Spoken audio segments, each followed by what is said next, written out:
আল্লাহ আমিন।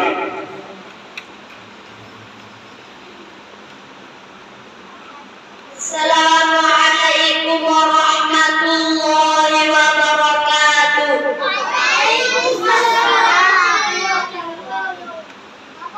আমাদের বাইরে এবং ভিতরে কেন ফরজ, আমাদের ভিতরে সাফারত, শরীর পাক, কাপড় পাক, আমাদের জায়গা পাক, সকল ঢাকা, কিবলামুখী হওয়া, ওয়াক্ত মতন নামাজ পড়া, নামাজের নিয়ত করা।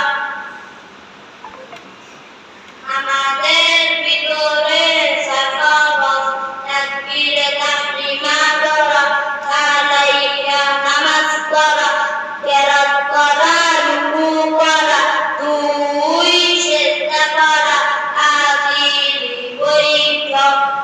আসসালামু